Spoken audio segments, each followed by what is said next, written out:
for thought. We're back. The regular season is over, but that doesn't mean we're going to stop having fun.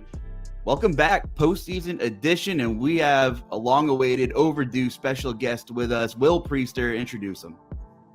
Listen, man, one of my good friends in the industry, someone that's been around a long time, folks.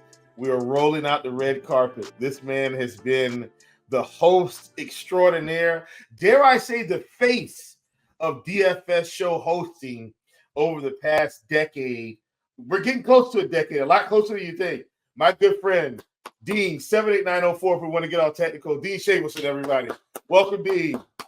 What's up, y'all? Very kind of you to have me on. I've been lobbying to jump on here. I always kind of give you a hard time, like, hey, where's my invite? I finally got my invite. You sent it out, and I'm like, yeah, let's do it. Let's knock this out. And you're bringing me in for the playoffs. We're not messing around. I think it has been about 10 years or so. I haven't done the math on it, but yeah, it's probably 10-ish. The face thing is kind of scary. I apologize to the people. This is not just audio, but a video as well. But we'll start working out soon enough, I'm sure. But thanks for having me on. I'm looking forward to, I'm pro shenanigans. I'm pro nonsense. I love that stuff. And I was told that this is a pro shenanigans, pro nonsense show. So, I mean, you had me at shenanigans. You had me at nonsense. Let's do it. Was it a real, oh, you never invite me? Or was it one of those where, oh, they'll never invite me anyway, so I don't have to worry about it? Well, it's like you want to be invited to the wedding, but it's like, oh, no, I got to go to the wedding now? Oh, no. At least invite me to the wedding, but show me some respect. But now you want me to put pants on? I got to put pants on to leave the house? No, I'm thrilled to be here for sure. Well, good thing you can only see your top half, so it's good. Well, now you're stuck with us, and you have to party for an hour. So let's do it, man. I'm excited. Well, because I don't want to derail the show right at the gate, but I'm somebody that doesn't really have a ton of fandom anymore, right? Obviously, of course, I was a big sports fan when I was a kid growing up. I know we're going to talk a lot of NFL. I was a Houston Oilers fan. If you're going to date myself, I was a Houston Oilers fan. Warren Moon, Hayward Jeffries, Ernest Givens, Ray Childress. I can kind of run them off if you want some more. Alonzo Highsmith, Bubba McDaniel. There's one. There's a deep cut for the people out there. And the Oilers, they no longer exist. They do have incredible uniforms, by the way. Shout out to the Titans. Spectacular throwbacks. Somebody should just adopt those. They are gorgeous. Any event, I know both you guys who were talking pre-show, you still legit have fandom. And not that you have fandom, you have fandom for terrible teams. And I respect that. Yeah. And I feel bad for you, but I also, it's like, wow, look at you guys are still grinding it out. You still care. And I'm kind of jealous. I don't care anymore. I got other sports to some degree. I still care about my Heat. I care about the Florida Panthers, but my UCF Knights, former national champions.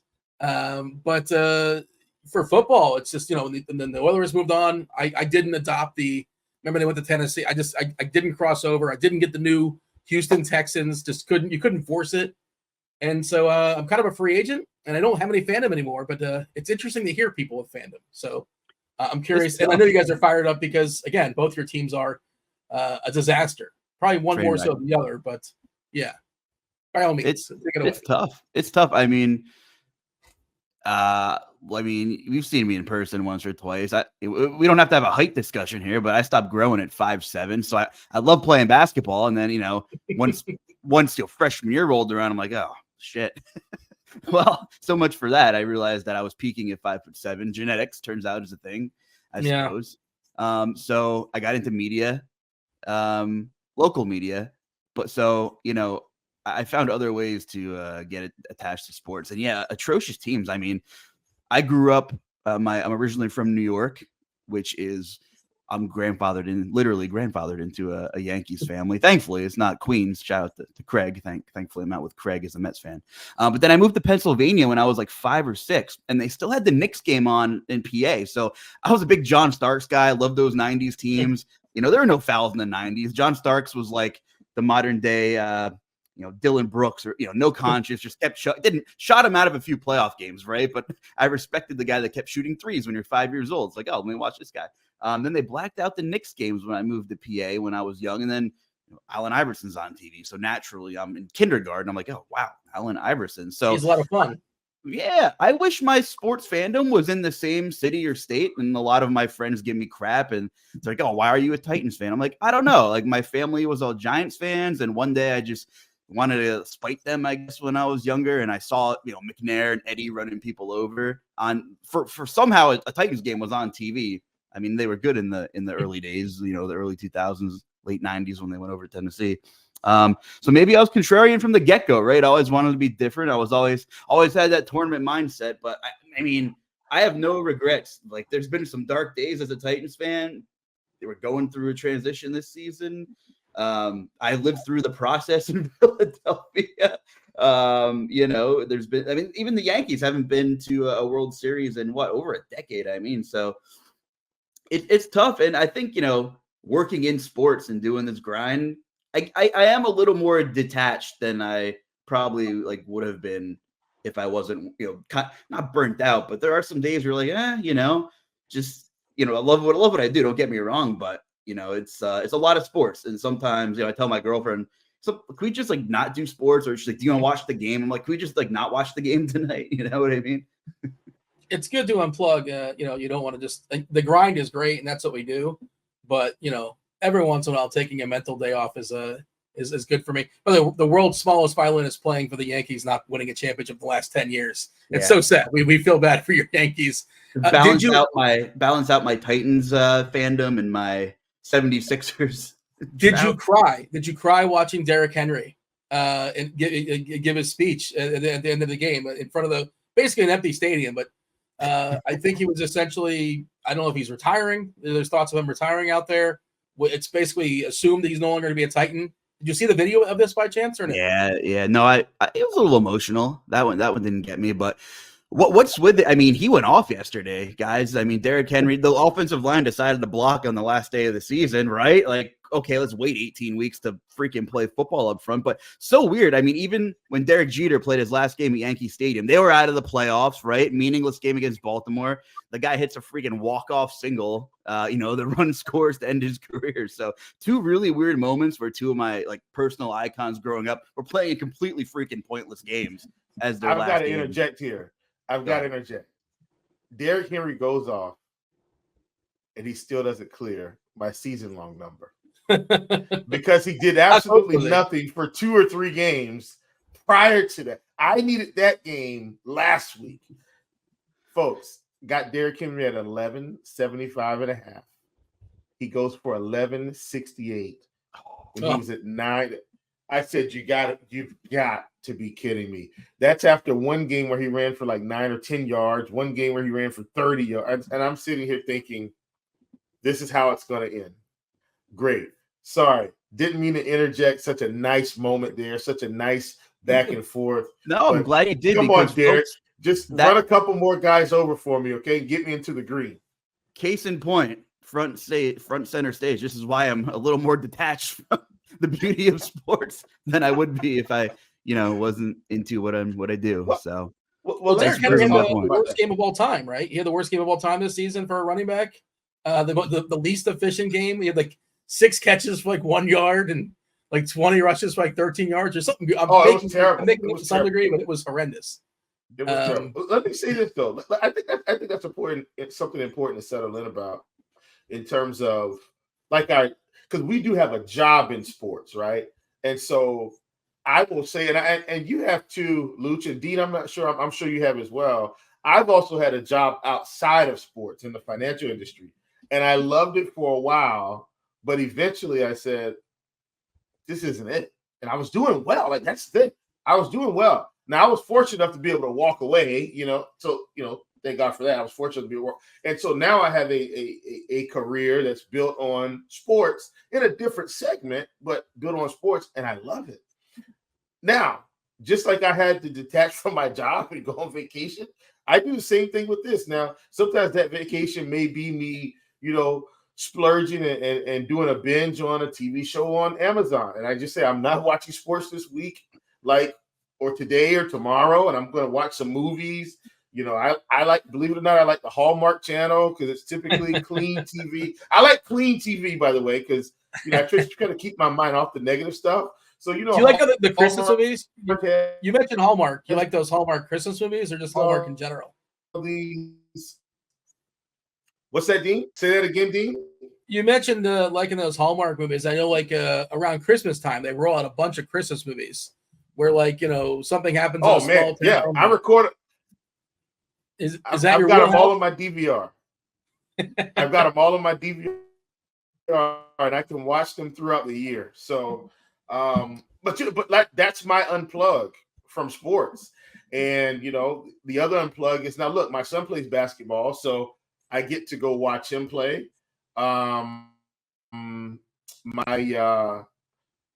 coach girls basketball, so I'm kind of attached to sports in different ways, but detaching from the work part of it, like watching TV. And then me and my wife, we have a standing date night on Fridays. Now, when it's basketball season for my son, we can't quite hang on to it as much because he's got games on Fridays and we need to go support him. But generally speaking, like those are my moments to detach. I even detach from the prop shop. I'll tell them, hey, I'm out, guys. See you later tonight. So those are my mini vacations. But in general, I totally get it. Like when you're engrossed in it every day, it can skew how you feel about sitting down to watch a game or two. You mentioned, by the way, streaming a show on Amazon. Is there something specific you're thinking of? I'm always curious. So people are streaming. Is there something you're streaming? I'll ask the Luuch as well. What's the last thing, the most current thing you've watched, you've streamed that you thought was spectacular, that you'd love, that you'd recommend to people? Well, I just watched Coach Prime because I had already watched season 1. So I watched season 2. But my next one that I'm about to fire up is Reacher. So I've already, I watched Reacher season 1. So Reacher season 2 is like on my list now. And that's something I'm probably going to slightly binge. Like I'm probably going to watch 2 or 3 episodes at a time. You recommend the Prime show? I haven't seen it. I'm aware it exists, but I've not seen it. Yeah, it's good. It's good. Yeah. I've been rewatching some old things, not straight through, but I've been rewatching a little bit of Entourage a little more for some reason. Been going back a little bit. What else have I been throwing on lately? Hasn't been a lot of new stuff. I want to start The Bear, right? I think I just saw Jordan Cooper tweet about it, and it's the best show on TV. Best show on TV. Like it's amazing. It's really easy too, as far as like knocking it out. There's only like 8 episodes and 10 episodes. They're at FX and they're a half hour to hour long, depending on. I know it just won a bunch of awards last night as well, or was the Golden Globes, one of those awards deals. But I cannot recommend that show enough. It is incredible. I don't know if Will's seen it from FX. You can pick it up on Hulu, but it is spectacular. Especially if you work in the restaurant industry. If you work in the restaurant industry, I've never seen a show or a movie depict the restaurant industry more accurately. There was a movie many years ago called Waiting, which was pretty funny, but it was kind of silly. I don't know if you saw Waiting with Dane Cook and Ryan Reynolds, and it's Luis Guzman. I can run down the cast if you want for no particular reason, but this is like an awesome depiction, and it's just a spectacular show.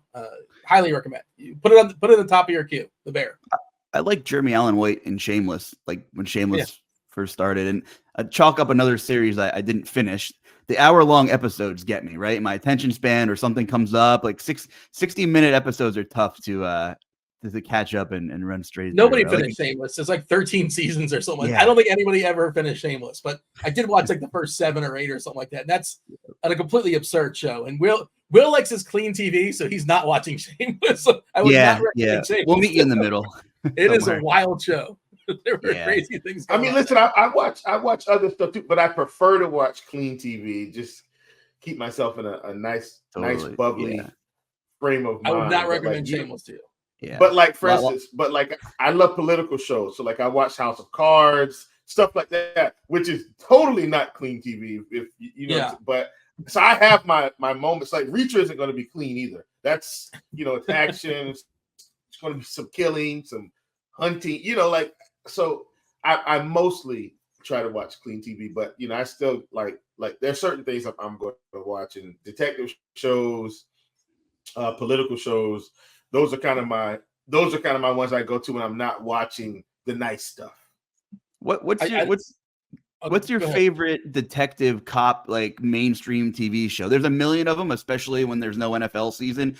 CBS, Fox, TBS. What's your favorite kind of Blue Bloods or like that? I'm going to give you one that's throwback. If you haven't watched it, it's not Blue Bloods, it's not that, but it's a slightly throwback. if you haven't watched it, Person of Interest. I've watched the whole season. Person of Interest is actually really good. I'm aware of it. I can't say I've seen it before, though. Yeah, Person of Interest. Just check it out. It's good. That was probably one of my top shows that I've watched. If you want like slightly quirky, clean detective TV, like Monk, if you can stumble through Monk a bit, like Monk was super funny but good.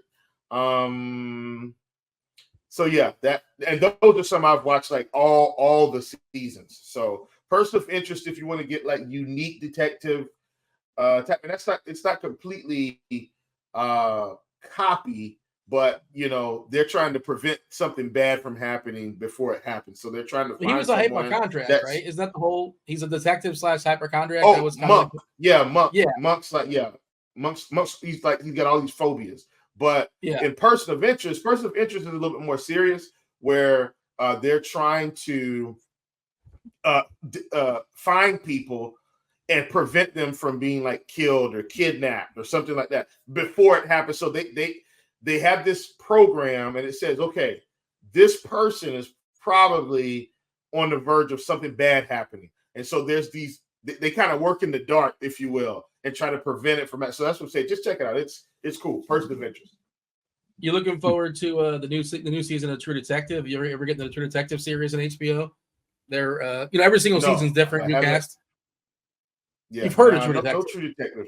Oh yeah, I've heard of it for sure. Yeah, just haven't been into it.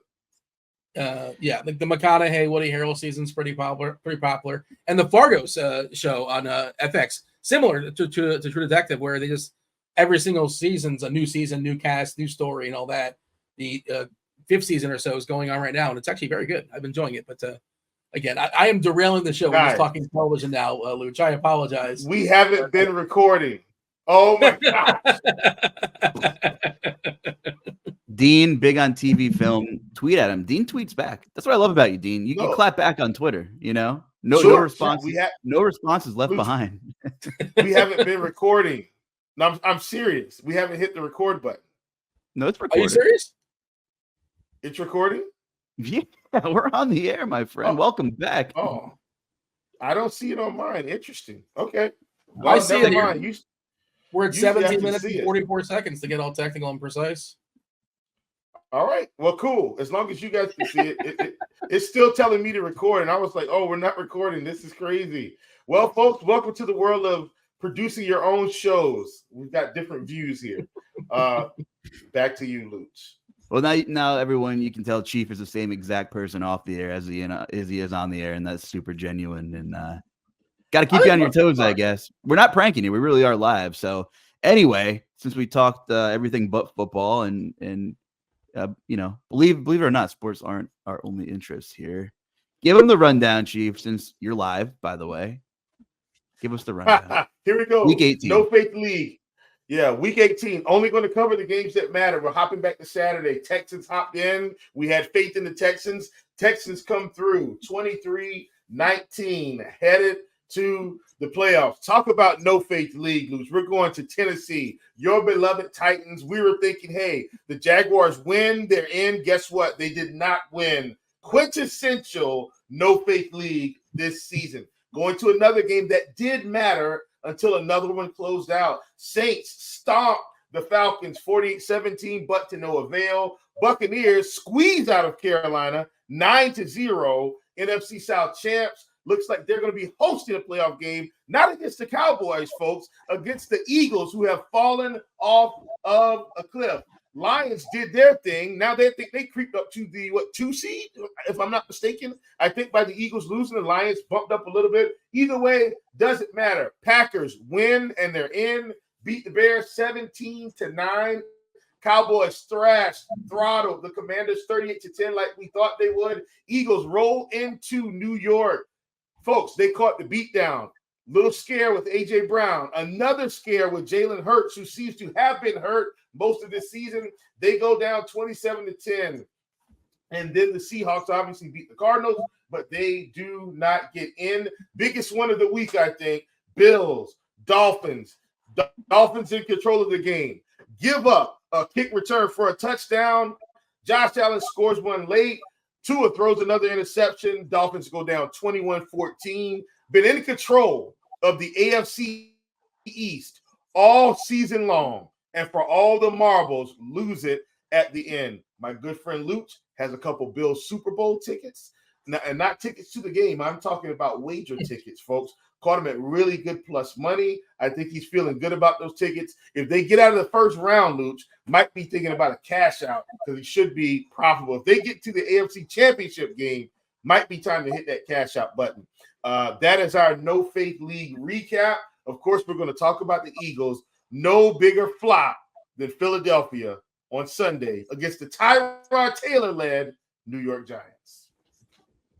No mention of the Sam Darnold Carson Wentz matchup. I thought that would have made the list. Oh, that game wasn't important.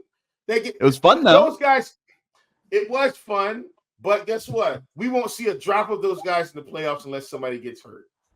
I understand. But it was fun. You're right.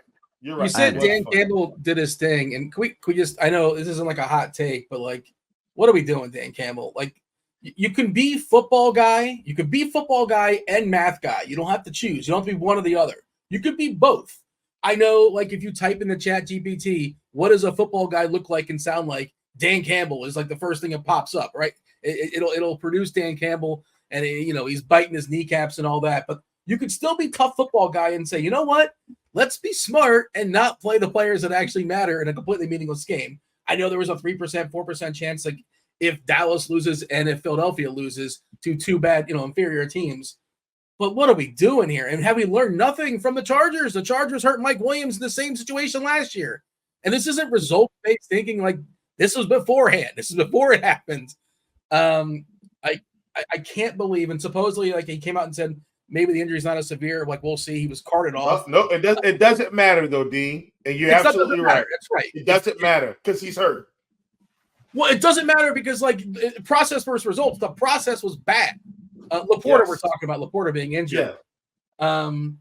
I just, it's not a sign of weakness to say, you know what? And he played Amon-Ra, and he played all the guys, and then they got through it. I think everybody got through it with the exception of Laporta, but like that's not the point. The upside versus downside. One entire week after he didn't kick the field goal from the 7. Like great decisions the last 8 days, man. And don't get me started about last week in that. Like, don't even get me started. The field goal, Dean, I don't know if you listen to this show. The field goal conversation will really get my blood boiling because these idiot coaches don't pick enough of them because the guy in the box says, hey, go for it on 4th and 35 on your own 1 yard line because you can get it. Idiots. So, all right, sorry, Luuch. Sorry. I'll just say this. I heard somebody suggest this. Like maybe he wanted to just get out of that game, win or lose, and just not want to go overtime. But like, and then like, okay, maybe that's the thought process. Not wanting to grind his team, yada yada. There wasn't much to gain. You win the game, lose the game. But like then the next week he's playing his players in meaningless games. So those two things contradict. Silly. In his defense, home field would have been huge. I mean, for most of the playoffs, I mean, we'll get to the look ahead when we talk Rams Lions. Interesting game for sure. But we'll talk on the Lions real quick. And Sam Laporta matters a lot. Like he's the red zone guy on this team, and they might be able to get away with it against the Rams using their smash and dash, Jahmyr Gibbs, David Montgomery, and we know Campbell and Ben Johnson have no issues running the ball 35 times a game, even when it's not really working. But eventually you're going to have to throw the football, and that's just a huge blow. Laporta is just a huge blow. And no disrespect to Josh Reynolds, Khalif Raymond, but, coverage is going to be a little more bracketed towards the Amon-Ra St. Brown side of the field now without Laporta running down the middle. Yeah, it's just, again, and you can't compare those two. Obviously, different builds, different type of player. Laporta, a great red zone target. It would be a massive loss for them. Of course, we have Stafford coming back. It sets up perfectly. Stafford versus Goff. And I don't know if we're digging into the games just yet, but that's one of the more interesting ones for me. Big total. It's nice to see some big totals this weekend. Yeah. Some bad defenses. There's a lot of bad defenses in the league. Not quite yet. We usually do a look ahead in the second half, but sometimes just flows into what we're talking about. But you mentioned, Dan Campbell doing his thing, and this might go hand in hand with some coaching changes, which we'll hit on at the end of the show too. But doesn't Mike Vrabel just seem like the evolved form of Dan Campbell, right? Like, what's the Pokemon? Like, Charmander, Charizard. It's like one of those situations. And Chief and I like that. We talk about the Lions on the show a lot. We like the team. We like the talent. It's a good story, like awesome for the franchise to get out of the toilet. And they're very competent. They're good. They're more than competent. They're kind of in this glob of tier 2 teams we talk about on the show where the range of outcomes is pretty wide. I wouldn't be shocked if they made a deep run if they get the right matchups. Also wouldn't be shocked if they were one and done. But I just feel like, and Dan Campbell, great motivator. Awesome. Like, players want to play for him. But other than that, it kind of the same, breadth. The difference between Campbell and a guy like Mike Vrabel is Vrabel knows how to manage in-game situations. He's top tier in those. He knows the rule book. He knows everything. I'm anything's possible, but I guarantee you, if Mike Vrabel was running that Dan Campbell play 10 the game, I don't think we'd see an issue. I know that's a big speculative statement here, but by the way, again, right on cue, like their ceiling's kind of limited with Dan Campbell.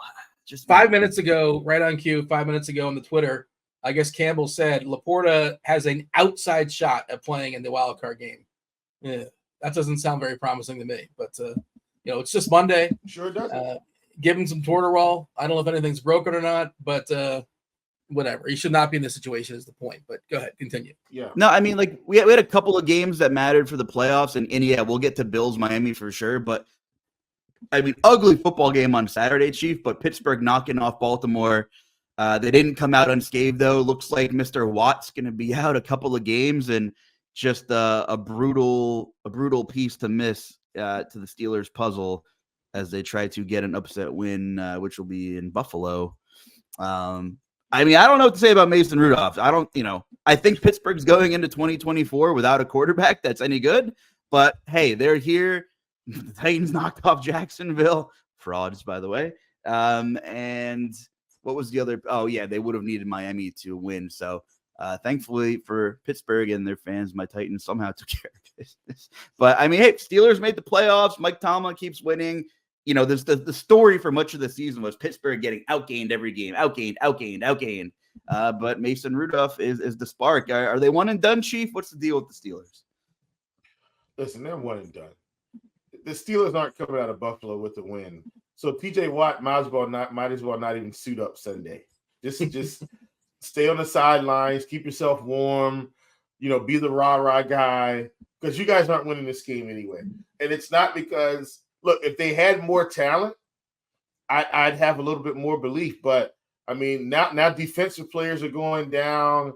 It's ugly. And, look, my dad's a huge Steelers fan. Long gone are the steel curtain and Franco Harris and Ben Roethlisberger and Antonio Brown, Le'Veon Bell, Hines Ward, the likes. Like these guys are not there. And it's not like they don't have comparable talent on offense, but the quarterback position is just leaving a lot to be desired. And if you're telling me you got to go into Buffalo and beat Josh Allen and go blow for blow right now, I don't see it. Listen, hats off to Mike Tomlin. He keeps saving his job every year. Like, how can they run him out of the door when he just – and really, he's winning with nothing. Say what you want. He's winning with way less talent than some of these other teams in his division. Think about who he has to go up against in his division. He's got Lamar Jackson. He's got Joe Burrow when he's healthy. He's got Joe Flacco because Deshaun Watson didn't play this season, basically. And then it's his quarterback. And all of his quarterbacks this season were awful. He had to cycle through Kenny Pickett, Mitch Trubisky, and Mason Rudolph just to get to the playoffs. He had to deal with this whole Matt Canada high school football play calling debacle, and yet they still get in. Like, imagine if he had a better quarterback. Let me say this, for all intents and purposes. Do we think the Steelers are better if they have a guy like Justin Fields at quarterback? Seriously. Like seriously, I know Justin Fields was only throwing for like 150 yards in Chicago, but my question is, do we think Justin Fields is better than any quarterback they've had this season? And if the answer is yes, the Steelers probably aren't even in this position. They're probably like a number 2 seed in their own division. They're probably over the Browns. They're probably over Cincinnati this year with Burrow hurt. My point is Mike Tomlin keeps getting it done with less and less and less. Even with the aging Ben Roethlisberger, he was getting into the playoffs. And I know they're calling for Tomlin's job, but come on, man. Like, why? I haven't heard that. I don't really plug in on those kind of shows, but like he's been, if there's one knock, if you're going to knock Tomlin for anything, is that like he's never really rebuilt. Like he's never fallen on his face and like been like 1-15. And like now we got the number 1 quarterback and the number 1 pick. Like he's almost being punished for his success. What's his run of like number of years in a row where he's won at least 8 or 9 games? It's absurd. I always thought he hasn't had a losing season. He's underrated if anything. And just what Pittsburgh never a losing season. Him and was it Chuck Noll? They've had the same like 2 quarterbacks like the last two coaches for the last 50 years or something silly like that, which is insane. Like that's unheard of in sports.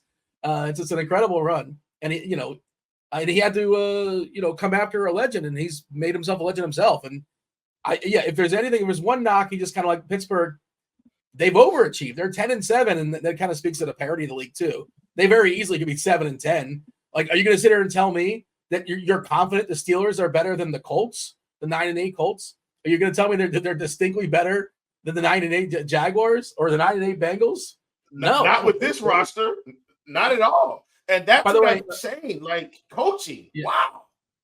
I just officially associate Mike Tomlin with Jacoby Jones and tripping him during the kick return in like 2013. I'm sorry, that was just so funny. You haven't forgiven him for that? I mean, I forgive him, but it was a bold move. It's a bold move. It's bold strategy, Cotton. Yeah. By the way, I don't know if you've noticed the that game in Buffalo, the line has plummeted. Apparently, the weather is going to be a disaster. It's only Monday. I'm sure Rolf will be over this. The line opened at 43, and it's down to 35.5. 35? Yeah. Yeah. I have failed. Oh, I feel so bad. All bets are off. All bets are off in weather debacles, man. Like, I think that's good for Pittsburgh, to be honest. Like, I do too. You just make it a slog, and Pittsburgh can run the ball. I agree. Now all of a sudden, Josh Allen can't throw, and Rudolph already can't throw. Like that's how that is. That's just he's going into the game. Power away. So now here's the next best option to take in this game. If the weather's that bad, got to be Pittsburgh +10.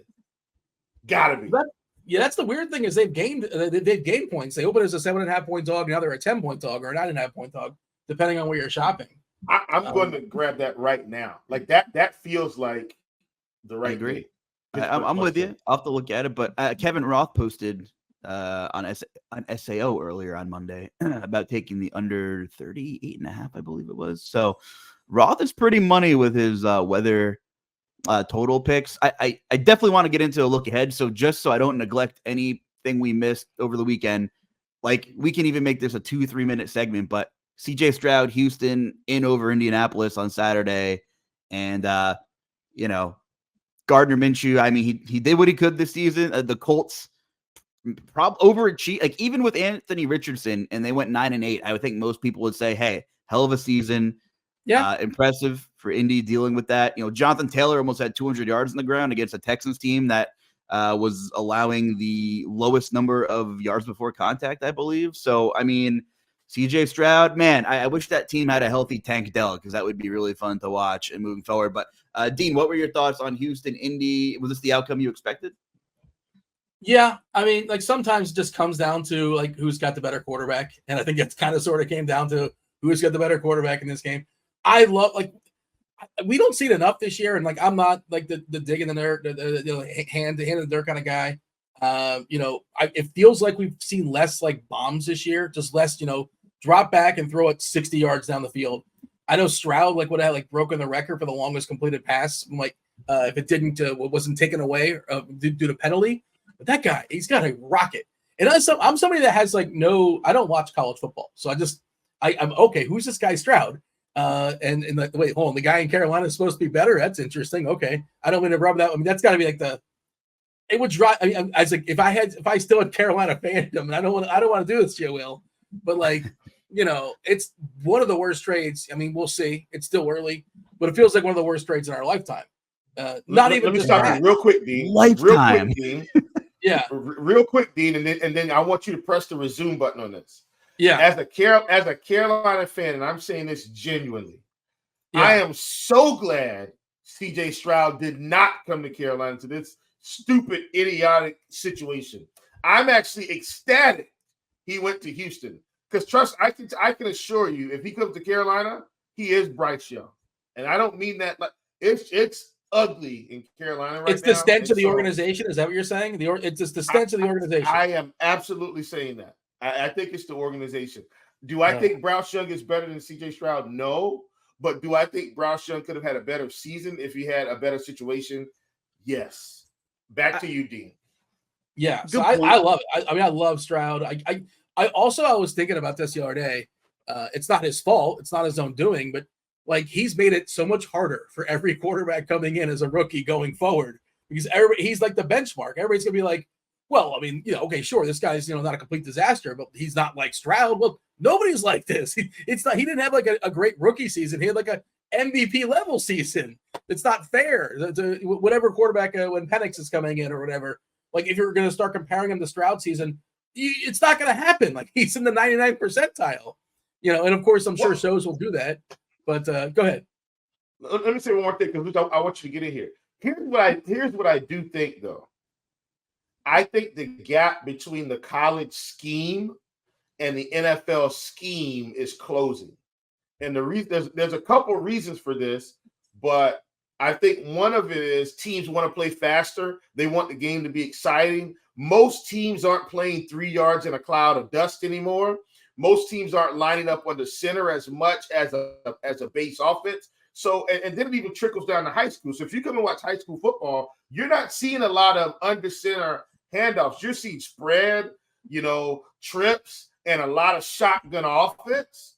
And so kids go from shotgun offense in high school to shotgun offense in college to shotgun offense in the NFL. So the gap between the skill levels, look, we still haven't seen this. Don't get me wrong. Like, you still got to be good. And you got to, know the playbook and all of that. But this is why I think teams that understand they need to build around their quarterback and then get the other concepts going later. Look at all the teams that decide, hey, we're going to go full-blown shotgun. We're going to give them what we like or what they know to do. And then we'll keep introducing. And by the time they're in their third and fourth year, they should be spectacular. And so I think when we see Stroud, I think we see a team that's been smart enough to handle him like he should have been handled. So and when I say that, I say this, Dean. In college, guess what these quarterbacks do? When a defense gives them a certain look, they take shots. So why do they come in the NFL? They're rookies, and they say, no, we want you to throw it 5 yards down the field. Let's just be safe. No, Stroud, they say, hey, man, you see this look? We're taking a shot, hit the play, and let's go for it. And he's hit the shots. And that's how they're used to playing football. Even in high school, Dean, when you've got an elite quarterback in high school, they take shots all game because they know, hey, this corner can't cover my best wide receiver. He can't cover this scheme. He can't cover this route combination. So if they give us this single high look, we're going to take our shot. And they've done it over and over. And I'm not sure if you watched the game, Dean. First play of the game was a shot, and it was a touchdown. That's what I was getting at. The tone. It's like, come on. But we spoon feed these quarterbacks because the coordinators want to be geniuses. Don't make a name for yourself. Make a name for the quarterback, and you'll get all the calls you want. All right, back to you. I'm sorry, but I'm going to dial it back in. I think it was. You're good. I'll dial it back I was getting to that. Like first play of the game, like 60-yard, whatever was in the air yards. It was insane. He's got a rocket. And we've seen Josh Allen every once in a while will throw like a 70, 65-yard pass, 60-yard pass to Diggs, and he overthrew him last night. If you watch the game versus Miami. But we don't see this enough. Why don't we see enough deep passes? I don't understand. Like, the upside of a deep pass is incredible. And if it's dropped, whatever, it's like a 3-yard run or a 2-yard run. The difference between 3rd and 10 and 3rd and 8 is incremental. Or a little screen pass that goes nowhere. I don't understand. And again, I don't pretend to be the guy that knows the X's and the O's. And I think they're playing more like cover 2, cover 3, more shell stuff where it's more difficult to throw deep. I don't know, Luuch, if you're you got your hand in the dirt, but I don't know why we don't see that enough, because it feels like if I was if I'm playing Madden, I'm taking give me 5 deep shots a game. Like, why can't we do this? Especially with the dudes that have rockets. And you know who had the highest deep throw percentage in the league out of anybody who started like a competent number of games? Flacco? Will Levis. Yeah, it's first. Oh man! Oh, don't do this! Don't do this! No, we're not. I don't want to. We're not. I mean, all I'm gonna say is, I don't want you to make yourself cry when you get off this pod. That's what I mean. Don't do this to yourself. Will Levis. If Will Levis started the whole season, Tennessee may have actually made the playoffs, because by the time he got the game, by the time he got to week 8, why look in the past? I'm just happy to have someone with a rocket. $100 million in cap space. Will they have Mike Vrabel? I don't know, but I think this season, more than any other season, it has been very evident. I don't know if everybody every year, like you talk about grooming, peewee level football players in a high school, college. I don't know if everybody's getting better and more athletic and smarter, and there's more tape and ways to study. There is, objectively. There's so many more ways to prepare physically and mentally than there was 10, 20, 30 years ago even, right? I mean, there are ways to train around the clock, no matter how you're doing it. But this year, and I don't want to make excuses for anyone, but it's been more evident that in this 2023-24 level of NFL football, you need more than just an elite quarterback. Not good enough. You need a coach. You need, good skill players, or you at least need 2 of those 3 things to succeed. And an offensive line is offensive line kind of spearheads the skill position group. I mean, that is the sole reason Minnesota was basically playing for a little bit of postseason hope in the last year. They've bookend linemen up front. No Kirk Cousins. You're starting Jaron Hall, Nick Mullins, Josh Dobbs. Jefferson's missing 2 months. Alexander Madison's a flop. 180 carries, no touchdowns this year, by the way. Pretty impressive. Don't get me started on the incentives for somebody was pumping Madison. Oh, he needs 125 yards and get the last game of the season. Why would they reward this guy? He already was overpaid. He was terrible all season long. They clearly like Chandler more. They want to see what they have in Chandler. But yeah, let's do our best to reward the guy who's been horrendous for us all season long. But never mind. I don't want to derail. No, but you look around the league and generational quarterbacks just aren't good enough anymore. Not making any excuse for Kansas City. Mahomes is probably the most talented quarterback in the league. No weapons. Travis Kelce's old. They're not good offensively, right? Their line's okay, but there's problems there. Obviously Trevor Lawrence. I don't know what his excuse is. He's the anomaly here. I don't know if he's the guy. He's obviously injured, but this was supposed to be the ascending year, where they took that division. But, oh, no, here are the Colts and here are the Texans knocking on the door. Joe Flacco. Anomaly maybe, but when you go from the disgruntled Jets organization who had absolutely nothing, put some skill players around him, now he's playing Cleveland in the playoffs, is just really hard to believe. Jalen Hurts, what's the issue in Philadelphia? Play calling's terrible. Look at A.J. Brown's route tree, running nothing over the middle, not utilizing their players. Jalen Hurts, skill players, not enough to make Philadelphia good at football right now. So, it's just in this style, this new era of the NFL, like you need more than Josh Allen to carry you to a Super Bowl. You need more than just Patrick Mahomes and a good coach to carry you to a Super Bowl. And again, this sounds like I'm just making excuses for good quarterbacks, but it's just there's so much more that needs to be cohesively, working together anymore than just having the guy. And I think it's showing more than ever this year. And geez, I mean, Cleveland, that's who Houston has. And I don't even know how to evaluate that game. I don't know. Look, I'm going to tell you how we're going to evaluate that game. And I'm not saying this to be funny. I'm saying this to be accurate. Dean, I think you'll agree with me. Luuch, I think you will. The Cleveland-Houston game might be one of the most exciting games we see all playoffs. And that's not an exaggeration, because Joe Flacco will take his shots and CJ Stroud is going to take his shots. And you want to see the difference between taking shots and playing a pedestrian style of football? Look at Joe Flacco in Cleveland. The minute he stepped into the game and started pushing the ball down the field, the scoring went up. It was exciting. The defense, look, adrenaline, there's something about adrenaline that you can't quantify. But when old man Joe Flacco is walking on the field throwing deep shots to his tight end, and he's waltzing in for touchdowns, and Amari Cooper's got almost a 300-yard receiving yard game, and what do you think that does for the defense on the other side when they see, oh my gosh, the offense is humming? We've got to go do our job. and the adrenaline and the mojo gets going and the moxie gets going. And I heard them talk about when Joe Flacco walks in the locker room, these guys listen. Why? Because they know, number one, he's been in the league a while, but he's producing. And this offense took a totally different turn. Cleveland, you guys know how I feel about Cleveland. Or if you don't, Dean Luuch does. They lose Nick Chubb, who was basically their offense at one point, or the pin in their offense. Deshaun Watson goes down. They lose two other quarterbacks. Joe Flacco comes in and suddenly the offense gets better. Incredible. Why? Because they got aggressive.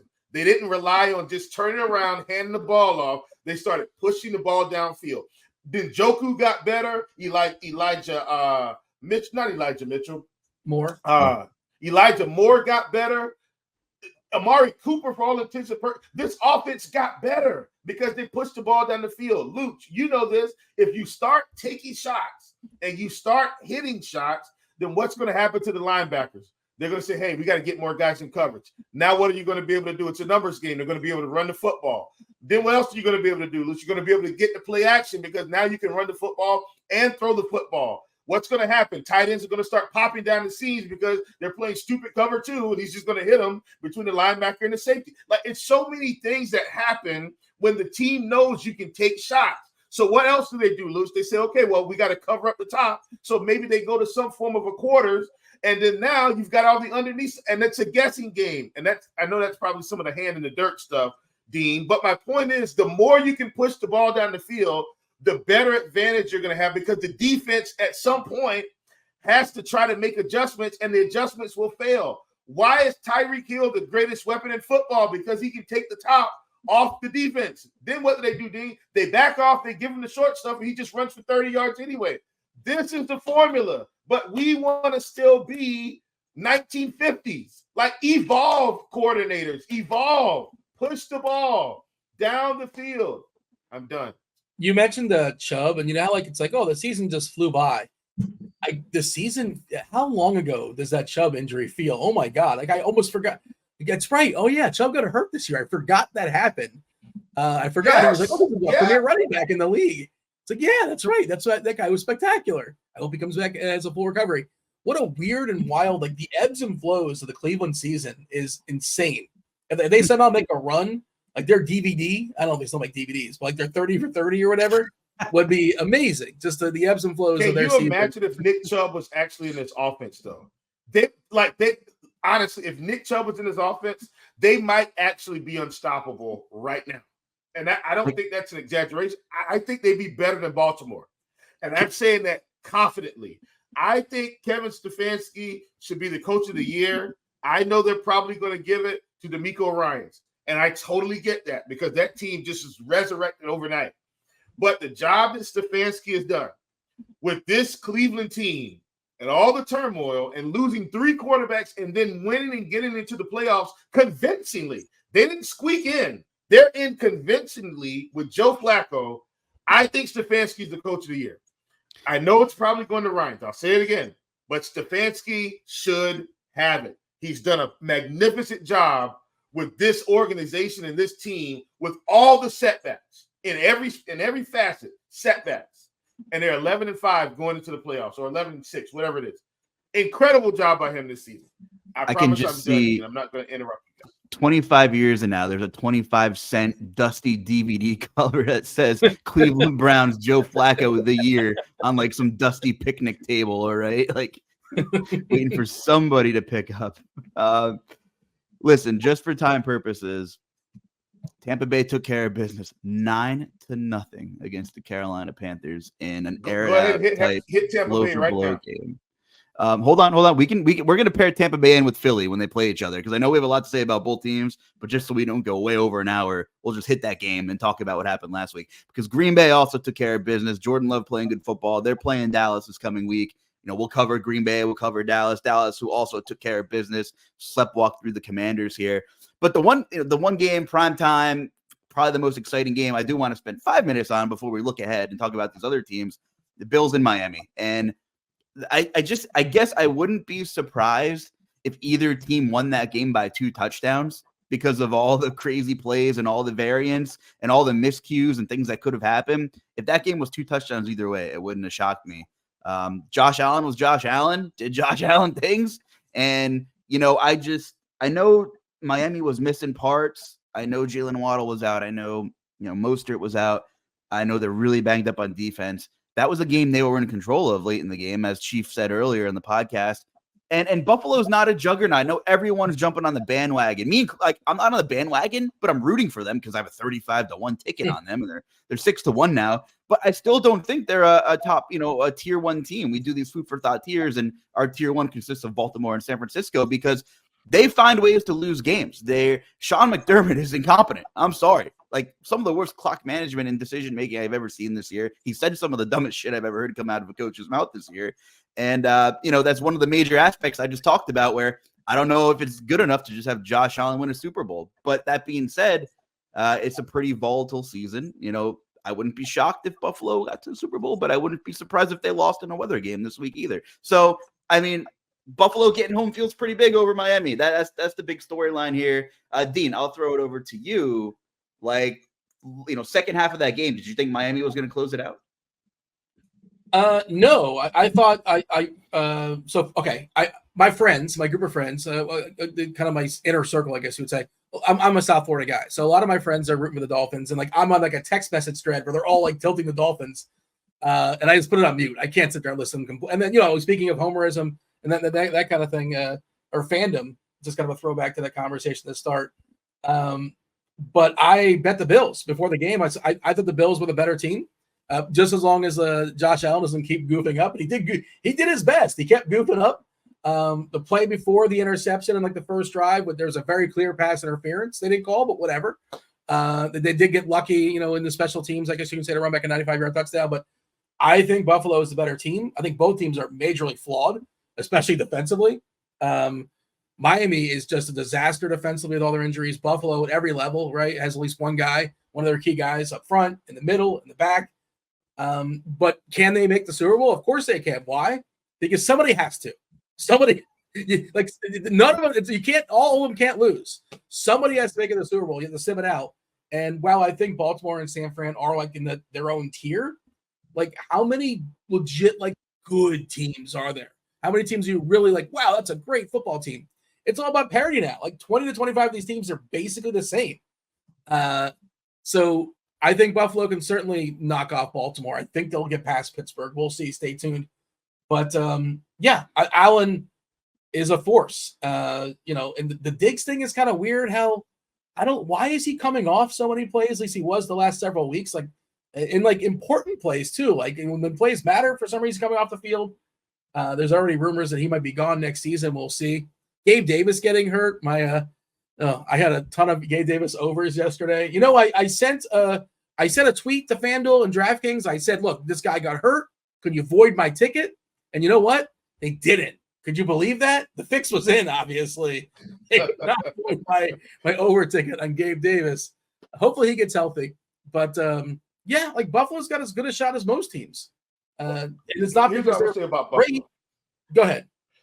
Here's what I'll say about Buffalo facing Baltimore. Here's the difference, I think, between Baltimore and a lot of these other teams in the AFC, that it might not be the sexy topic, but I think it's how they win. How many turnovers do you think Lamar Jackson is going to have in this game? Hardly any. And the turnover machine is what's going to cost them in the end. If everything's equal, all things equal, Lamar Jackson will not be turning the football over at the wrong time in this game. Based on his history and his season he's had, his body of work, Lamar Jackson will find a way to make the right play and maybe not force something that he shouldn't at the wrong time. If Baltimore gets up any type of a lead and then we get Josh Allen pressing, that's where he's going to get himself in trouble, I think. And that's what's going to cost them a game against a team like Buffalo. Against a team like Baltimore. Because the defense is going to sit back and say, hey, no problem. Just we'll wait for you to make your mistake. And when they do, guess what Lamar's going to do? He's going to drive down, and guess what Coach Harbaugh is going to do, Dean? He's going to ensure that they get points. if they can't score, he's gonna hey Justin, come on out and kick a field goal for us. And they're gonna keep pushing the lead. And if Buffalo can't score again, he's gonna just keep taking more points. And there's gonna be a combination of touchdowns, field goals, and that's how they're gonna win. Mark my words, Buffalo loses this game if they turn the ball over. If they turn the ball over more than once, they're dead. Baltimore's not gonna hand them the game. They've been turnover prone, but in small samples, randomness happens. And certainly Baltimore can turn the ball over 3 times, and the Bills can turn it over once, and that's the difference in the game. Like that, in a 1-game sample, weird things happen all the time in football. Of course, the numbers say that Allen has been more turnover prone than Lamar. Like, of course, yes, that's the way it's been. But outside of now, I think is there safety coming back for this game, Luuch? Do you know? What was that? The Baltimore safety, he got hurt last game. God, his name is eluding me right now. I don't know, but they also lost for Steele Douglas last night too. Yeah, I know. So that's what I'm saying. Like they're going to be missing some guys, but if they get at least one of them back, I think they'll be fine on defense. Queen is still there, line is still intact. Like so, Hamilton, you think of? Hamilton, yes. Thank you, Hamilton. So if he's back, I feel even better about this situation because their defense is going to be mostly together. Where once again, the injury bug in the NFL, it can cost anybody a championship. Yeah, my mistake. You were talking Baltimore. I was glued to the Buffalo injury report. They lost for Steele Douglas last night. Who, I take PFF rankings with a grain of salt. I agree with some of them I don't. He was number 5 in the PFF rankings for corners. I don't know. Whatever. They've been banged up all year too. It's been brutal for Buffalo too. Hypothetical game in Baltimore, like a championship game, Buffalo at Baltimore. Luuch, what's the line? I got a number in my head. What's the line in that game? 2.5. Oh, I think it's at least 3. It's at least 3. Like 3 is like the safe number, right? They don't like to push off it. Right. I was thinking 4. But what do you got there?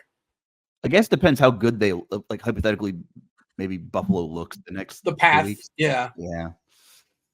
Recency bias. That's fair. Yeah. I guess I would consider taking it at 2.5. I don't know. It's a lot to think about. But anyway, listen, the first game on the docket, they're doing this 3-day thing, super wild card weekend. Like we have to wait till Monday to watch the Birds and the Buccaneers. Can't we just sandwich it into the weekend? We're not going on this tangent. We don't have time, but I just want to say also just like the NFL draft, I'm just Saturday. Give me a case of beer. Let's watch it with the boys. Thursday night, do a round. Like, come on. I don't know. It's a business, Luuch. You know it's a business. It's all about money. Come on. I know. Anyway, chronologically, the first game is Houston and hosting Cleveland. The visiting Browns are 3-point favorites, 44-point total right now. We'll make this fairly quick, though. Okay, Dean, who wins this game and why? Man, I just want to say that the Flacco conversation. 2 things. I know we're just making it quick. I did Google. Apparently, Stefanski, as of January 2nd, was minus 1,000 to be coach of the year. So apparently, he's going to be the coach of the year. Ryan's is plus 11 to 1. So I don't think anything's happened necessarily in the last week that would flip that. Dude for Indianapolis also 11 to 1. Campbell 15 to 1. This is according to Covers. Quick Google search. And also the Flacco thing, it's just so wild. It's more about the state of the other quarterbacks in the NFL with coming off the couch, and he's like a top 10 quarterback in the league. It's more about everybody else than it is about Flacco, I think. But shout out to Joe Flacco. I think I want to take the points just because give me I want to root for Houston. Stroud's just kind of more fun, but Cleveland's defense is pretty good. I think Cleveland's defense is probably the difference in this game. I don't know if they cover or not, but I think Cleveland sneaks out with a W. Go ahead, Chief. Listen, I'm gonna give you a slightly sentimental piece here. So I don't know if you guys know, but my sister-in-law passed away this year. Did you guys know that? Didn't, but I'm sorry to hear that. Oh, yeah, same, man. Okay. Sorry. Wow. Yeah, my sister-in-law passed away this year right before our wedding. Right, like about a month and some change before. And as crazy as this sounds, man, I don't ever try to, I'm not trying to invoke any type of super spirituality. That's not what this is about. Believe it or not, it would be fitting for the Browns to win the Super Bowl. That was literally my sister-in-law's favorite team. And they've been bad so long. And it's like now they're good and she's gone. You know what I mean? So it's sucky. I'm taking the Browns. I'm not saying my sister-in-law's looking out for them. That's not what it's about. But I'm taking the Browns for her. Like, Browns, you deserve to go kick some tail. Like, just go win this game, please. So I'm taking the Browns. That's my sentimental reason. The other reason is I do think they're actually pretty good. And I think they're better than Houston today. Now, next season, CJ Stroud another year. Players are going to start wanting to go there in free agency. But I'm with Dean. I think their defense is better today. I think Joe Flacco's experience, if it's any type of late game heroics, I'm counting on Joe Flacco and his steady hand to get them out of Houston. I think it's a close game though, but I'm taking the Browns to win this one. I know their salary situation, but that's the nuts. That's the key to unlocking a championship. One of the big keys: elite quarterback on a rookie contract. Enjoy it while you can. Yes. You got a couple year window. I don't know where Houston is as far as salary stuff, but in theory, I would imagine they should. You got to go for it in the NFL. You got to go for it, and you got a couple year window until you really got to pay Stroud. Go ahead, Luuch. No, and I think, I can tell you this in terms of cap space heading into next year, and why I'd be worried as a Jaguars fan. Tennessee, Houston, Indy, 2, 3, and 4 in cap space. All have rookie. I mean, Will Levis has the second year deal, so it's a little not as good, but they're not paying as much guaranteed money. But you have 3. I mean, you can't really grade Anthony Richardson or Levis, but they both have shown flashes of this guy can play. And you just still have some doubts about Trevor Lawrence. They got him the weapons. They got ETN, Evan Ingram, Calvin Ridley. I mean, this was supposed to be he regressed. You should beat Tennessee and get in the playoffs this year. That was supposed to happen. So AFC South maybe quickly has a chance to bring in some outside talent. Anyway, that division has quickly caught up to the Jaguars, who everyone crowned last year. They had the choke job. Who had the choke job? Did they lose to the Chargers last year? The Chargers lose. Chargers lost to them all the time, right? Okay, so that's what it was. Was that Sunday night game that was really goofy? Yeah. Or what? They were down like came back from down 28. Came back from down 28. Yep. So just a meltdown. And Staley still came back as the coach this season. Whatever the question is, who is that team that had the big meltdown and ended up losing in the fourth quarter? 98% of the time, the answer is the Chargers. Yes, that's what I'm saying. Was it the Chargers? Yes. Was Brandon Staley the coach? Also, yes. Right. Yeah. The reason I'm making a case for Houston, playing devil's advocate, is according to fantasy data points, and Britt Devine does a great show with some of their guys, by the way. Before this week, and I don't think anything's changed, Houston and Cleveland were the best 2 adjusted yards per attempt rushing teams in the league. So I know JT just had almost 200 yards. It happens, I guess. Who can drop back and throw more and win this game? And of course, you would like to think CJ Stroud is the better quarterback, but the Joe Flacco, whether this is like the Nick Foles, Jeremy Lin, run of all runs in an unorthodox manner, maybe. But like you said, Dean, you look at that Cleveland defense on paper, Myles Garrett, Za'Darius Smith, Greg Newsome, Denzel Ward. I mean, Tank Dell, I think his void might be a little bit, little too much here. And as good as Devin Singletary has been for fantasy, he's been really volume dependent. He hasn't really wowed me. So I think the Browns win. I don't know if they cover. If I'm parlaying, maybe Browns money line. I don't know. I think it's going to be a good game, though. Anyway, anything else, or should we go on to the next one? Let's move on. Next. All right, here's a big one. Dolphins Chiefs. We didn't talk about the Chiefs at all. I'm actually going through 60 Minutes of Football podcast. No mention of Travis Kelce. No mention of Taylor Swift. No mention of Patrick Mahomes. But now we are. Looks like the line opened at 1.5. Looks like it's 3.5 in favor of the home Chiefs right now. 44-point total. I think this is a really interesting game. A rematch of a international game that was played earlier this season. Initial thoughts, Dean. What do you think? Yeah, I didn't get a chance to watch that game because I think I was doing the show Sunday. I feel like that was like 8 or 9 o'clock in the morning my time, if I'm not mistaken. I was keeping an eye on it like through like the StatCast or whatever. I just think it's interesting, like the Chiefs' historically awesome offense. Obviously, it's plummeted this year, and Miami's offense, which is just fabulous. Their defense is a disaster. 47.5 is the opening total, and it dropped to 44 already. Like nobody believes these offenses are what they're supposed to be or what they once were. The Chiefs just kind of are who they are. Like Denny Green will tell you, the Chiefs' offense is just. I don't know who the mole is. Maybe every receiver on that team is the mole, just actively rooting against that team to score touchdowns. The hook, man, they give you the hook, the 3.5. And 3, I would take KC. The hook, you got to sort of think about it. Love McDaniel, by the way, if I didn't say. McDaniel is just my favorite coach in the league. I don't know if you guys have been watching the Hard Knock stuff. Just his sort of like just demeanor, his general demeanor is just so likable. I wish every coach was like that. Too many. I was going to say it's not derogatory. Meathead is just like just that general sort of. I feel like that's sort of like some people take that like in a negative. He's not that sort of like out the factory football guy. He's a football guy, but he's not like that as a facade. If that makes sense. He's just like a dude. I'm rooting for Miami, I think, but I like both of these teams. As disappointing as Kansas City's been. I am filibustering and I am stalling because I think the line's right. But I think the Chiefs win this game despite robo-doping this season, right? Just kind of, getting here kind of like underwhelmingly. But I'm still a Mahomes truther. He'll find a way despite his weapons. So I'll take KC to take advantage of this rough Miami defense. Chief? I'm going to be quick. Dolphins get Waddle back. They get Mostert back. I'm taking Miami. I don't think the Chiefs have enough. I'm saying if they get them back, I'm taking Miami. I listen, as crazy as this sounds, I think Miami can run away with this game if they got all their weapons. It's Monday afternoon. Admittedly, I've only dove into maybe 2 of these games.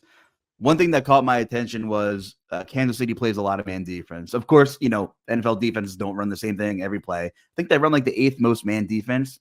Tua against man defense this year, 126.4 quarterback rating, 15 touchdowns, 1 pick. The thing is, he's terrible under pressure. Can Mike McDaniel, who's so good at this, manipulate that pocket with motion and fakes and looks? Is there enough in the playbook for 4 quarters to kind of manipulate that pocket for Tua? I think the line's right. I think I want Miami with the points. Maybe I'll actually make that bet. I think it's close. I agree with the movement to the under. I don't think this is going to be, before the season, you thought, wow, it's also going to be super cold. It's like 0 degrees in this game, supposedly. So I think I'll take Miami with the points in this one. I like the under either way. You think the media is going to talk about the star receiver for the Miami Dolphins, Tyreek Hill? He used to play for the Kansas City Chiefs. You think the media is going to bring that up? Is that going to be a topic of conversation? Did he really? Yeah. Oh, there's video footage of it. It happened. He had a great before he even got to Miami. He had a great run. Wow, I bet you hell Kansas City could use a guy like Tyreek Hill, says Chris Collinsworth when he slides in, right? How about a guy like Tyreek Hill? I like Collinsworth. I know people like to give him. So do I. I enjoy him. I think he's actually really, really good and underrated. He's been such a part of our living rooms for how many decades that it's hard to just say, nah, get out of my house, I just want him there. We talked about Bills Steelers. That spread opened at 7.5. It's now 10. We talked about the weather. The total opened at 43. I'm seeing 35.5. I'm seeing 35 on Bet365 right now on scoresandodds.com. So, Chief, you talked a little bit about this one. Bills, Steelers. What's your best bet? Who do you think wins? What difference is the weather going to make? Give me Bills. They went and pulled Leonard Fournette off the shelf, and he started cutting into some of the James Cook workload. I actually do think that's a big deal for the Bills to have a guy like him that's probably a little bit more workhorse than James Cook is, a little bit more beef, behind the bun. So give me Bills outright, but I do think the Steelers plus 10 in bad weather could be good. But I like the Bills to win the game, though. Go ahead, Dean. It's going to be an ugly one, right? Like I think we're going to see a lot of Josh Allen running. I think we're seeing a lot of Josh Allen right now. I'm curious to see what his prop is. As the games get more important, he's more willing to run. Risk versus reward. We saw him running a bit last night as well, too. I didn't see what his final number was, but he was on the loose a fair bit. So I'm definitely going to be looking out for that total, the over on Allen rushing yards. It feels like this is going to be like a 17-6 kind of game, right? Like something along those lines. And Pittsburgh is going to do their damnedest. Just Harris, Warren, Harris. Like that's what they want to do. They want to run it right down their throats. They want to have that 10-minute drive, and it's 4th and 2 at the 4th and goal. It's like, do we kick the field goal? Do we take the points in this 10-minute drive? That kind of thing. I think Buffalo wins. They win ugly. 17. I said 17-6. The line is 10. Woo! I think. You know what? Geez, I don't like it. The line's perfect. That's right where it's supposed to be. It was 8.5. These guys are good. These guys are freaking good, man. Turns out Vegas, those casinos don't build themselves by accident. So, man, it feels like such a fish thing to say, give me the Bills, a -10 in the playoffs. Like, I'll take the Steelers. Tomlin's going to get them up to at least, they'll do their best, but it's hard to get excited about Mason Rudolph. I'm not a truther, but no longer Christmas, right? Is it a fish thing though? Is it though? I mean, people, the field is caught up. The public's caught up. Wow, weather's going to be bad. Whoever you subscribe to, whoever you watch, they're going to say, wow, 10 points with the Steelers, right? Vegas has Pittsburgh with a whopping 12.5 team total right now on pretty much every sports book. I mean, 17-6 is pretty. It could be pretty, it could be. That sounds legit, man. I don't know. Bad weather favors the team that's inferior. Pittsburgh's the inferior team. It favors the team that wants to run the ball, too. And it favors the team with the inferior quarterback. So, and, Buffalo, I'm sure you're talking about building a new stadium in Buffalo. The people want a dome. Like, Allen's built for a dome. Like, this team doesn't really work outside. Like, you can do it. Sure, they can figure it out. But on turf, like this Bills team, when they're full throttle. But yeah. Sidebar, 10 seconds. At this point, every team should be in a dome in this day and age. Done. Traditionalists would say otherwise. Like football, I remember my dad. So I remember he used to always say football is supposed to be played like in the snow and in the elements. So I think I'm not saying you're right or wrong, and I think it's better for the fans. It's better for their pockets. I love element games. Whatever you want. But imagine a torrential downpour and all your fans can still come to the game, and you don't have to auction them off for $1.50 just so people can come to fill the stadium that day, Dean. Carolina Panthers have done this, and still you couldn't pay anyone to get in the stadium in that bad weather. But if you have a dome, more people are more willing to come out and buy your pizza because they don't have to worry about it raining on their food. You see those two games could be an extra $1 million. I'm sure the owners would love that. By the way. To your point, actual humans spent actual American dollars, put on pants, left the house week 17, and watched the Patriots and Jets in a completely miserable situation. Like everybody in that stands is like still there in the fourth quarter. Like she gets season tickets for life. That's it. Season tickets for life. You deserve it. You've earned it. You have no right. There's a billion things you should be doing better than this. But yeah, I mean, shout out to if that game was being played in my backyard, I may or may not open the blinds. I don't know. The Jets versus New England in week 17, week 18, I should say. I said the same thing. I said I was watching. Me and my girlfriend were watching the game. I said the stadium's packed for this game. I'm sitting there with a beer and a bag of chips and a grilled cheese or whatever we're eating. I'm like, oh, have fun. Like, I'm good. How much would they have to pay you to go to that game? Like, honestly, here's $50, go to the game. No, absolutely not. I'd rather DoorDash $50 for food. All right, listen, I'm giving us 15 minutes. We got the three big ones we didn't talk a lot about. We'll be out before 50. Anybody's still here? If anybody's out there, I know Dean draws a following, so hopefully. Oh yeah, but Dean 78904. I don't know where those numbers came from, but where'd they come from? Email. Nice.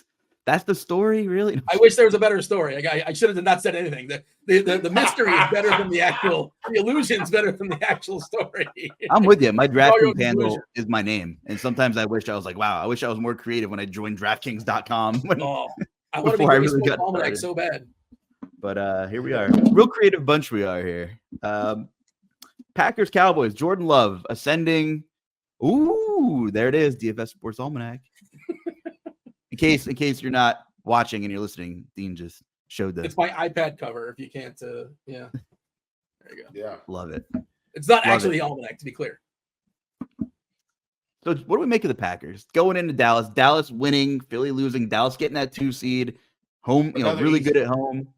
This is another easy one. Dallas will not lose this game. Okay, the Packers are done. Dallas wins. Dallas, I think, averages about 37 points at home, roughly. I think that's what it is. Like, the Packers can't, they're not going to be able to keep up. Dallas gets a lead. Defense pins their ears back. Michael Parsons gets rolling. Jordan Love forces anything. Interceptions start happening. Dallas wins outright. 7.5? Question mark.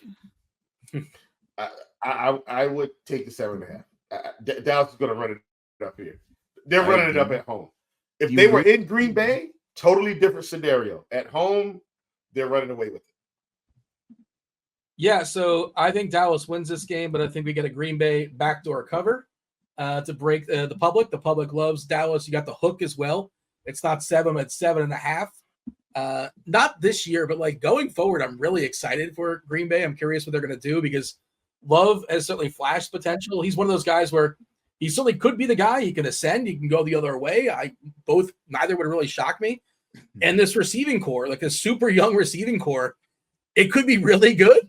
Like Watson could be really good. Reed could be really good. Dobbs, Wicks has flashed out of nowhere. I'm not a big college football guy. I don't know where he came from. I'm like, this guy looks like he's competent. Octavia Wicks played at Auburn, by the way. I should know that, I guess, right? Auburn's a prestigious college for football, but close to home for Chief. What's that? Close to home for Chief, fairly close to home geographically. Yeah, I mean, this is the SEC. Auburn plays in the SEC, so SEC country where I live. Many years. And I'm an Ohio State fan, by the way. I'm an Ohio State fan, but I grew up in South Carolina. I still live in South Carolina, and the SEC is the big dog here. So, I still watch SEC football. Let me give a story for 30. I know we're behind on time and all that, but I've been to Auburn. I watched the game. Good. I watched the game in Auburn before. It was pretty cool, awesome atmosphere. Took a road trip when I was in college. I'm dating myself. When I was in college, when I went to UCF, University of Central Florida. Shout out to the Knights. This was when, again, I'm dating myself. Dante Culpepper was the quarterback for UCF. And I went and I saw UCF play Auburn. And at that time, UCF was like nobody. Like they were just kind of a peon. But they were ascending. Culpepper was giving them some credibility and all that. And they played a really, really, really, really tight game against Auburn. And Dante turned the ball over. He pulled a Josh Allen, turned the ball over 4 times inside the red zone, maybe 4 times inside the 10. And Auburn barely beat us. It was really, really close. And the next week, like a couple days later, I happened to have my ticket still on me. I had my ticket stub on me, and I ran the Culpepper on campus. And I had him like, hey, you mind signing my ticket? And I told him, like, you have to make conversation. You can't just like sit there and like, hey, sign this, and just it's like awkward for 15 seconds. I'm like, yeah, great game. He played the worst game of his life. It was a disaster. Like, what are you gonna say? You played a great game. He was terrible. Like they should have stole that game from Auburn. But that's just sort of what I think of when I think of Auburn. My apologies for derailing the thing, but there you go. Nice guy, Culpepper, in my interaction. But I felt bad, like telling the guy he played a great game when he didn't. But what are you gonna say? You were terrible. I'm not gonna do that. I'm not gonna be that guy. Anyways, back to the show. No, it's a tough one. This is one game I didn't dive into all the way. I mean, Dak has played really well this season in 80% of games. The Packers, I know they like to play a lot of single high coverage. It's one thing I looked up. I think they play the 5th most single high coverage in the league, and Dak has the 2nd highest quarterback rating against that coverage. I don't live and die by it, but I think I'm with you. I think Dallas wins. I can totally see a Green Bay backdoor in this one, though. I do want to look into a little more Jordan Love, but Aaron Jones being healthy is kind of the difference maker for me because I think he could do some things that might make this game a little uncomfortable towards the end. So I'm with you on the backdoor cover look. How about Detroit and LA? Did you know Matt Stafford played for the Rams? What? Yeah. When? Is that him and Tyreek Hill around? So they're in a dome. The Rams are hot. I don't know if the Rams are good, but they won like 7 of their last 8 or 6 of their last 7, and the only loss was overtime in Baltimore in the rain. Who says Matt Stafford can't play outside? So this line's 3.5, and man, the public is just loving the Rams. And I have a Rams ticket. Doesn't mean I just don't know how I feel about the public loving the Rams. Right now, Scores and Odds has 85% of the bets and 97% of the money on the Rams, and that thing has not hit -4 yet. So don't know. What are your thoughts about this one, Chief? Initial reactions here. I think people feel like Sean McVay is a better head coach than Dan Campbell. And I think I would tend to agree with them because I do feel like the Rams got more done with less. I can't go against Detroit at home, man. I just can't do it. I can't do it. It's they've been good enough, right? They've got the weapons. Jared Goff being at home, I think this is going to help him. Amon-Ra got snubbed from the Pro Bowl, which made no sense to me, but he didn't make it. And I think this team, all they did, Dean Luuch, I think chips got added to the shoulders. This team is going to come out ready to play. Dan Campbell didn't even have to motivate these guys. When you start snubbing guys from the Pro Bowl team and they're leading the division and have had a good season for all intents and purposes, I think that's all the motivation they needed. I think the Lions are actually a little bit more motivated in this spot. I'm taking the Lions at home here. I pulled it up, but I was curious. I thought the same thing. Like, how was Amon-Ra not a Pro Bowl receiver? They only named 4 guys. And, I think, you know how this works. I'm good. I'm going to pass. Thank you. I appreciate the invite. I'm going to pass. And they keep inviting new guys. And then, out of nowhere, it's like, Ryan Tannehill is like a Pro Bowl quarterback. It's like, how did this happen? But CeeDee Lamb, A.J. Brown, Mike Evans, and wait for it, Puka Nacua, Pro Bowl receiver, which he's been great. And, awesome year for him. Greatest rookie season of all time, arguably. Him and Anquan Baldwin for a receiver. But, I'm surprised. I'm surprised that Amon-Ra did not get it. Amon-Ra had a good season yet again, though. And his team played winning football from open the book winning, close the book winning. He shouldn't have been snubbed, I don't think. They only have 4. You can't say he was snubbed unless you tell me who you kick out. Who do you kick out in that group? Lamb, Brown, Puka's got to go. Puka or AJ have to go. Okay. Yeah. I'm surprised they only have 4. That's my reason. They add more, or is that's it? That feels like not like a lot. And the reason why I'm kicking him out, Mike Evans has been so good his whole career. He's earned the Pro Bowl every year. Just keeps cranking out 1,000 yards. Old man Mike Evans gets to go, right? He's getting the Jerry Rice treatment. Yes, absolutely. I just feel like you have 2 average defenses. Detroit has a little bit of a pass rush. Secondary's bad. The Rams just aren't great defensively. Very average. Detroit should score some points here. Of course, I worried, Jared Goff has a couple clunkers this season under his belt. That's for sure. And the loss of Sam Laporte is potentially not helping me, want to just say, yeah, Detroit's got this.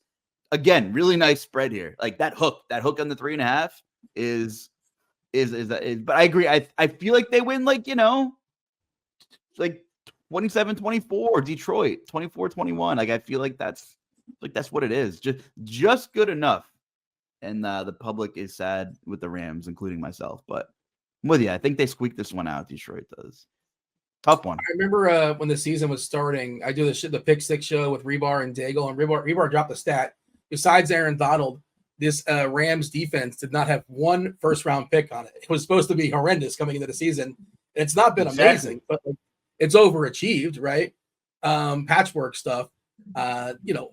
Speaking of the backdoor cover, this feels like a backdoor for one of these teams. Or I guess the Rams a backdoor if necessary, but they're pretty even to me. I think the Rams offense versus the Lions defense, Rams offense has the edge.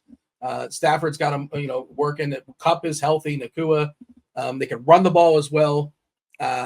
Give me the points. I don't know if this is like the sucker move being with the public. I didn't like the fact the public was on it, like you said there, Luuch, but I will take the 3.5. And I think Laporta is going to be limited, even if he's even able to go, and that's a big loss for them. So give me the Rams. Yeah, if I had to pick a side, that would be a money line. Straight up though, I don't know. I feel like maybe it's a field goal game and Detroit squeaks it out. The big one, the wheels are falling off in Philly, right? Or something like that. Again, I I don't know if there's a wider range of outcomes in the Philadelphia Eagles as a team, but things have been downright bad for a long time. And I'm up here in the Northeast, really me sitting back here. My team already stinks. They're out. I'm playing Mike Vrabel coming back, draft pick stuff, and they're like worrying about the game this week. So I envy them a little bit. But boy, has the tune on social media changed from Eagles, even just walking outside of my house, going down the street to wow, our team sucks. We're gonna get back. That's not the Philly demeanor. Come on now, it is totally done a 180. My Philly friends and supporters here are not confident whatsoever in this team, and maybe they shouldn't be, right? They draw Tampa Bay, which is the worst playoff team, probably. I mean, maybe. It's likely. Depends on the day. I think Pittsburgh might be on the day. But, what does Tampa Bay do? They limit the run and make you pass. On what planet has Brian Johnson, offensive coordinator, shown us that he can put a competent passing game together for 4 quarters? Devontae Smith's not 100%, right? A.J. Brown route tree is maddening. Why they're not using him. And for a long time, and on this podcast, Dean, me and Chief have talked about the Eagles all year. And there was one point where I was still confident, saying, you know what, the team's too talented. And at one point I thought, wow, they're coasting to the 1 seed, right? October, whenever it was. Maybe they just don't want to put some stuff on tape, right? I get it. If you can coast to that 1 seed and not show your whole hand, we've seen it in the past with plenty of teams. But then it got to the point where, wow, they need to win this game, and they're still showing the same garbage offensively. Case in point, right? Christian McCaffrey goes on the Manning cast, completely cuts off one of the Manning brothers during the Eagles game and says, oh, by the way, Dallas Goedert's lined up here and the Eagles will win this. This is going to be a run play to the left. Boom. I'm sorry. If Christian McCaffrey is willing to share that information on national TV or just telling everyone how predictable the Eagles are in, and this is another case in point of why just not having a super talented quarterback and the talent is enough. Sometimes they need to be used the right way is, boy, I just don't know about the Eagles, and it's a 2.5 point spread. And Dean, what are your thoughts on this game? Another Florida team in the postseason. How about it? Philly losing 5 of 6. Manning cast is great, by the way, just as a side. I love that. I'm not a big college football guy, but I love the way the college football, ESPN does the 17 different scenarios.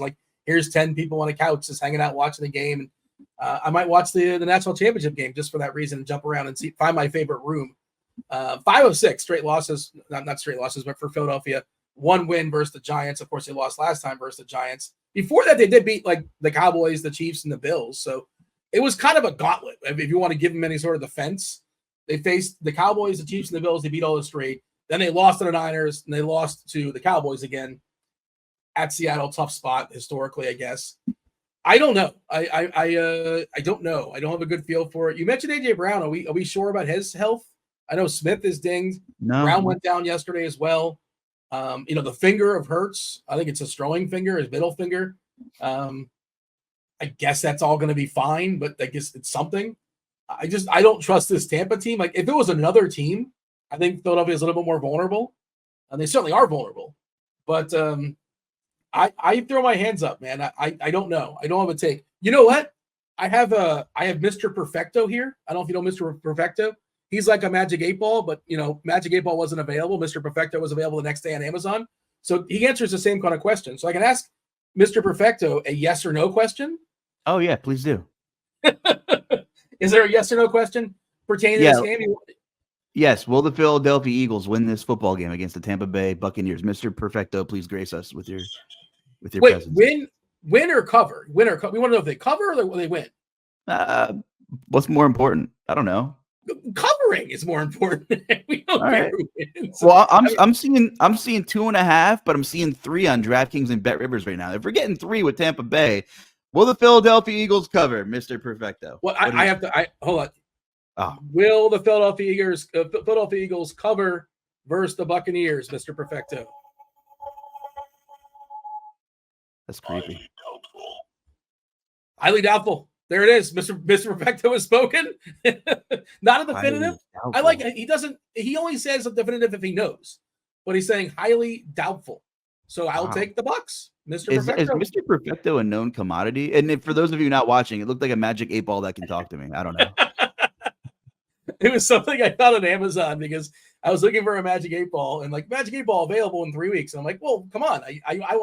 I'm spoiled. Immediacy. I want it now. So I settled for Mr. Perfecto for a couple weeks and the Magic 8 Ball's in the mail.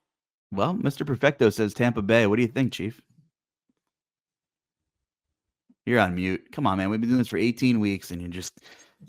Eagles are on the mat. 10 count is almost in the books.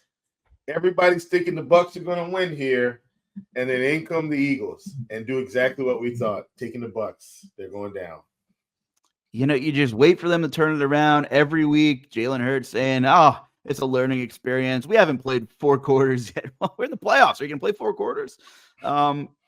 Talent-wise, you know, look at this team. It's just disappointing. And maybe they squeak one out against Tampa, but I just can't fathom a Super Bowl repeat with this Eagles team. Morale has to be in the shitter, as they say, after that beat down the Giants gave them a couple days ago, right? I don't know. For sure. I'll take Tampa Bay in 3 points, whatever.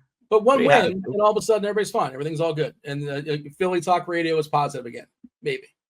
Right. I mean, on the road, anything can happen on the road now. Different ball game, not at the link, right? Totally different ball game. So that's it. We have to close out of here, but I think we've told enough stories. We can hold off on story time this week. Dean, thanks so much for your better late than never arrival to the Food for Thought podcast. Thank you for having me on. My apologies for rambling. I think we may have went long, but I tend to get a little long-winded and I get excited and I can just sort of jump in the talk about TV for 15 minutes and derail the show. But no, that's what we're here for. I'll never be asked back. But I do appreciate coming on here. It was fun. I enjoyed it. Man, I have no hot take as far as who's going to win the Super Bowl. You said you have some Bills tickets like from forever ago. I do actually. When they lost to the Eagles, I bet on them. I didn't think they'd get any better. No, we don't need a hot take. But who do you think is the Super Bowl matchup? Let me say that. What's the thing? I don't want to give the chalk. The chalk's okay.